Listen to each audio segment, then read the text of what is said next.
Onyx Collective's Unprisoned is coming back to Hulu for season 2, and joining me now is star of the show, Faly. Faly, I'm so excited to get to speak with you. How are you feeling? I'm feeling good, I'm excited. I got some caffeine in me. We're in New York. I feel great. Yeah, no complaints, it sounds like. So, Faly, if people have not maybe checked out this show yet, why don't you just give me a very brief synopsis of what Unprisoned is? Unprisoned is it's a family story about a single mother and her son and her grandfather gets out of jail, unprisoned, and we're just helping him reacclimate to society. There's a system that's working against him, and it's feels like the whole world is against him at every turn. But we hit it with a comedic twist, so You got to put some humor on it, right? That's how you get people to yeah, to tune got in. to. Yeah, It sounded absolutely. so dark. It Well, sounded hey, so that's dark. okay. That's okay. So, Faly, you play the character of Finn. So, first of all, what's it been like for you kind of playing this role? And then also, how would you say you kind of tapped into that? How did you prep to play this role? Yeah, playing Finn is a lot of, you know, he's a young man, and playing him is just kind of going back in time a little bit. But more so for the preparing part, it was kind of just making sure there was a strong chemistry between me and the rest of the cast.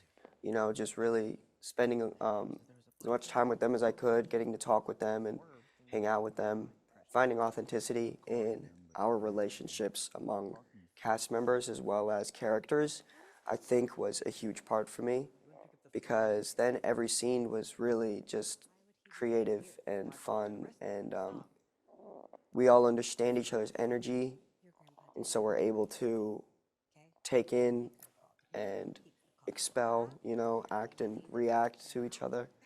And yeah, Yeah, I love that. Now, one of the beauties of the show is it kind of spotlights this idea of family and generational healing and how that can be different for each of us. So, how would you say that kind of Finn works on this as a character? And then, more so, why is that kind of idea important to you? yeah, Finn is a processor, he's just a really curious guy. He isn't really opposed to anything, is he? He kind of just he takes things in and sometimes he just has a hard time getting things out. He tends to bottle stuff up sometimes, but I think in terms of how he's handling it, he really wants to um, be open, but when you're at that age, it's like hard.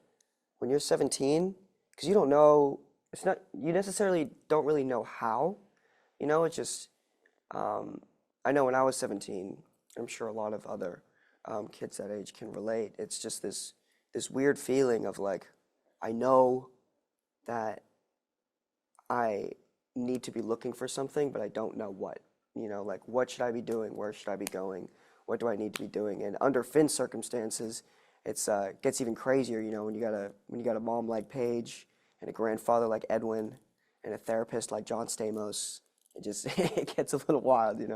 Yeah, yeah, absolutely. But I love that you share that because I think that's the beauty of TV, right? Is like I think there's a lot of people that relate to that feeling and a lot of people that have been there. And so I think seeing that on screen is kind of healing in its own way as a viewer. Now, one of my favorite parts about this show, really and truly, is that it really more than anything is kind of spotlighting, the American criminal justice system and kind of the issues with that and the different things that come with that. And so, we joked about it takes this very serious kind of topic and makes it a comedy, but in Yeah. essence, kind of what do you hope the viewer is taking away from watching this show? Um, that therapy is a tool and it should be utilized. It's not something that should be shamed or something that people should be necessarily afraid of, I think is the right word here. Because, this season, um, even Edwin hops in therapy, which he not necessarily was opposed to, but he wasn't very on board with in season one, and it just goes to show that therapy is a safe space, and it's just a great way to just get things off of your mind. Everyone tends to. It's just a natural thing. People don't want to be a burden on other people. They don't want to feel as though they're like trauma dumping or anything. So they tend to hold things in, and when you do that, that's pretty bad for your mental. Inside out too, bottled up emotions. You don't want to do that. So therapy is just a good place to just let things out like that. And it's like I said, it's a tool which should be utilized. Yeah, yeah, I couldn't agree more. And I like the Inside Out 2 reference. Anxiety is really all of us, right? So That now was so you, funny when they were like bottled up. We're bottled up yes, emotions. exactly, exactly. Now you just tapped into this a little bit. My final question for you: how would you say that season 2 differs from season 1 without, of course, giving anything away? Yeah, season one, I think they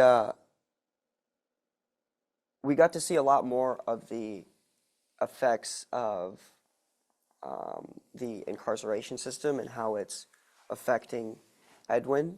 How in real time the world, the the justice system being against people that were formerly incarcerated and how it affected the family. But in this season, it dives a lot more, I think, on a personal level. And we get to see a little bit more into each character's heads more. We get to we're experiencing like a one-on-one with them personally, each of them. It's now we get to see more on a personal level, relationship wise, what they're going through, you know, and it's a lot of fun. We got family therapy going on, and it's crazy, and I'm excited for people to see it. Yeah, I'm excited as well. Faly, this season sounds amazing. Thank you for taking the time to speak with me. All episodes of Unprisoned on Hulu now. Stream it, get caught up. You don't want to miss out on it. Faly, we're excited to see you play Finn again. Thank you for having me. This was a lot of fun.